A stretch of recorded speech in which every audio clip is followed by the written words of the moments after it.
Alright, you guys, welcome to Tip Tuesday, and I'm hyped because today we're going over nutrition. I'm hyped about it because that's the thing that I love the most. I know most of you guys hate it. Dieting, right? It's so bad, it's so hard. Not really when you have the right tips and tricks and formulas. It's super easy, and I'm gonna go through with it. So if you're watching this and you don't have your starting point, you don't know how to track your calories and macros, and you don't have a formula for success when it comes to knowing and understanding how many calories and macros you need, grab a pen and paper, sit back and relax, and we're gonna go through it. I'm on the come up, anything that y'all do, I run up. Y'all grind till like 3 in the morning, I grind till the sun up. Homie, that's dedication, this what is what I'm facing. I only hope in the end that they all love and embrace. You guys, so step number one is finding your starting point. So when it comes to nutrition and you hitting your goals, you have to understand and have a good understanding of what it is you're eating. Now, a lot of people eating out will only track the solid things. A lot of people actually tend to forget about the sodas, juices, things like that, and the liquid calories. And these actually add up to a lot, because I know most of you guys out there are not getting smalls. You guys are getting the mediums and larges. So make sure you're tracking everything, even sauces, going back to liquid calories, sauces, if you're having dressing, things like that. Everybody forgets those, okay? So find your starting point, understand how much you're eating daily. I mentioned this in the last video, but if you haven't done it yet, this is just a reminder, a refresher, and if you're new and this is the first video you're watching, track on MyFitnessPal, okay? Take 7 days, 1 week, and track everything from the time you wake up to the time you go to bed, okay? For 7 days straight, and you'll have a good understanding of your pattern, the times you eat, the times you snack, what you're snacking on, and just overall have a good and better understanding of how you're eating and what's going inside your body. All right, guys, so next step is learning how to track your food. So one thing that I recommend that's an actual necessity is getting a food scale. You can get them for cheap on Amazon or go to your local grocery store and they should have them. But this is an essential because you need to know the weight of your food, okay? This is almost gonna guarantee success if you're eating them in the right amounts. Going back to that formula for success, I'm gonna show you guys at the very end, so stay tuned for that. But food scale, okay? So let's say if I have a sweet potato and I have half that, and I have 4 ounces of sweet potato, I'm weighing that out on here, putting 4 ounces into the application on your phone, MyFitnessPal, and I'm gonna understand how many carbohydrates and calories that's gonna get me at the end of the day. So learning how to track your food is probably the most important part, just because you have to know how much is going into your body. Just like a bank account, you have to know how much money you're putting in, how much money is going to bills, how much money is going to this, that, and the other. Same thing with your body. We're tracking macros, which is protein, carbs, and fats, and at the end of the day, all of those add up into calories. So outside of that, you can go about this kind of 2 different ways. And working with clients, it's either you're gonna have to sacrifice time or you're gonna have to sacrifice money. What do I mean by that? What I mean is you're gonna have to sacrifice time and cook these meals on your own, by yourself and for yourself, or you're gonna have to sacrifice money and go the meal prep route, which there's a bunch of great meal prep companies. They should have the food weighed out with proteins, carbs, fats, all that stuff on the label of the container, but it's either gonna be one of those two. Outside of that, I always go with the 80-20 rule. What does that mean? I'm eating 80% whole foods that come from the earth, and then 20%, maybe if we go out on the weekend or I'm out of town or we're doing something else and I'm eating, maybe not the best choices, foods from restaurants, foods from fast food places. Let that be the 20%, but 80% of your nutrition should come from whole foods, okay? Remember, food scale, MyFitnessPal are gonna be your best friends, and put in the time to really understand how to weigh, how to input it properly into MyFitnessPal, because that's gonna take you a long way. After that first week, it's gonna be a breeze. You're gonna be super used to it. It's gonna become comfortable to you and just second nature, really. But a lot of people don't take the time, due diligence to understand how to weigh out their food and how to input it into MyFitnessPal, especially if you're cooking on your own. Can be quite timely, but like I said, take the time and the effort to learn and understand how to do this correctly, and this will take you very, very far. I cannot emphasize this enough to you guys, how important this is. Everybody just wants to follow a plan, take a pill. You guys have to. This is the steak and potato. This is the center of it all. Okay, if you will. You know, tracking your food and understanding what it is that you're having. Okay. Yeah, that's it. Learn how to track it and get after it. All right, so let's talk about it. The formula for success: calculating out how many macros you need, and at the end of the day, how many calories you should be intaking in order for you to see results. So come around over here. I'm going to show you guys on the iPad that formula.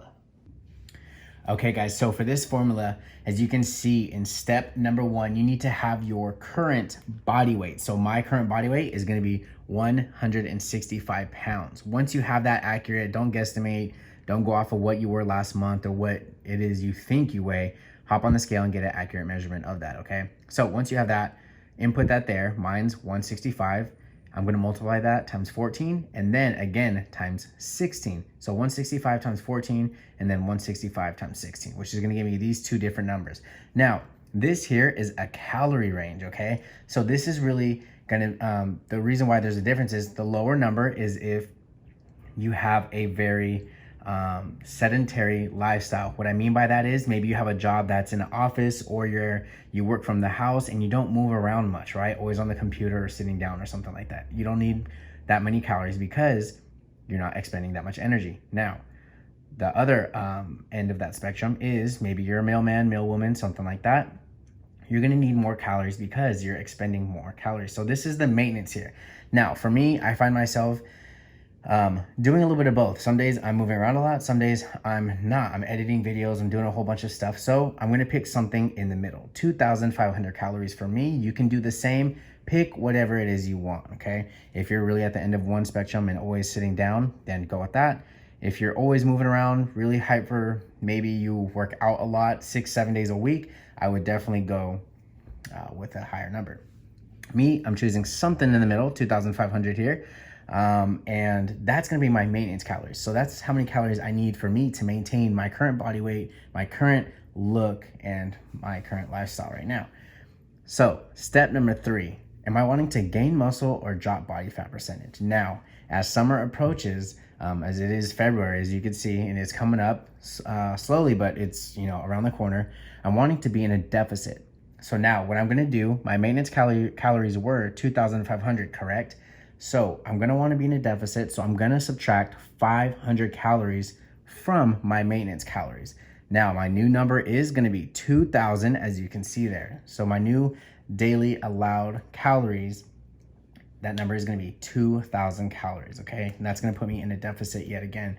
Why do I subtract 500 if I want to be in a deficit? Because 500 calories times 7 days equals 3,500 calories, which is a pound of body fat. So just from nutrition alone, from my proper eating habits and, you know, setting up these numbers correctly, I'm losing and should be losing a pound of body fat, not just weight, body fat from my nutrition, and 1 pound of body fat a week. So next, step number 4, let's go into it a little bit and understand macros. What are macros? Macros are going to be your proteins, your carbohydrates, and your fats, okay? And if you don't know what those are and you can't name them, you might want to do a little bit more research outside of this video, because if you don't understand the basics of proteins, carbs, and fats and what those even are in a grocery store or what they look like when you go out to eat, this video might be a little bit too in-depth for you, and you need to figure out what those are first. So if that's you, stop this video right now and go look out and look up what macros are, what proteins are, what carbohydrates are, what fats are, okay? Then come back and continue. So step number 4, understanding calories per gram of each macro. Now for each macronutrient, protein, carbohydrate, and fat, you're gonna have a certain amount of calories per gram. So protein and carbohydrates are 4 calories per gram. Fats are gonna be more than double that at 9 calories per gram, okay? So very calorie dense for fats there. Okay, step number 5. We're gonna calculate the calories coming from your fats and proteins, okay? So we need to figure out how many calories are coming from fats and proteins first, and then once we have those numbers, it'll allow us to then figure out how many carbohydrates we're gonna be able to have for our macros. So fats, slide this up here just a little bit. All right, cool. So fats, we're gonna take our body weight again and multiply times 0.3 and then again times 0.4. Now I don't have two numbers here because I've already chosen what I want to go with, and I went with 0.4. So 165 times 0.4 is gonna give me 66 grams, okay? And then if I multiply that times 9, it's gonna give me 594 calories coming from my fats, right? Because 9 calories per gram in a gram of fat. So 66 times 9, 594. Keep that in mind. Next, let's go up to protein. So we're gonna take our protein, 165 is what I weigh, and 165 times 1 gram of protein is 165, right? So then I multiply that times 4 calories per gram in protein equals 660 calories. Now I have both of these, right? Both of these numbers. And I'm gonna add them. Calories for my fats is 594. Calories for my protein is 660. Add those two up, it's gonna give me 1,254 calories, okay? So now this is gonna lead right into the next step, which is step 6, figuring out your carbohydrates. So my daily allowed calories for the day is 2,000 calories. Calories from fats and proteins is 1,254. Subtract that, I'm now left with 746 calories, right? Left over for my carbohydrates. Now remember that 4 calories per gram, right? So 746 calories divided by 4 is gonna give me 186.5 grams of carbohydrates. Now I have all 3 of my macronutrient numbers in grams now, right? So step number 7, the final step to see if you did all this correct. And this is the most important step, because if you messed it up and you're following your macros and you're getting weird results, it's because you didn't do it right. So step number 7, finalize and check your work. So again, going back, my daily allowed calories for the day is 2,000. Okay, so all these numbers have to add up to that. So we're gonna take your proteins, which is the P there, 165 times 4, carbohydrates, 186.5 times 4, and then my fats, 66 times 9. Add all those numbers up, and it is going to give you 2,000 calories. I've already done the math, and these are my current macros already. I know it adds up. If yours do not add up, figure out where you went wrong, okay?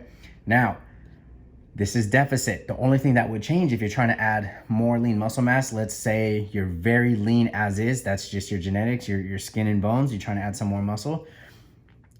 Once I figure out this number here, instead of taking away 500 to give me 2,000, I'm gonna add maybe an extra 200 or 300 calories, okay? And then everything else is exactly the same. Follow all the steps all the way through, and then, make sure you finalize and check your work at the bottom. So same formula for both, and that's pretty much it. Again, if I went through this too fast, press pause, go through it, figure it out, and at the end, make sure it is adding up for you, okay?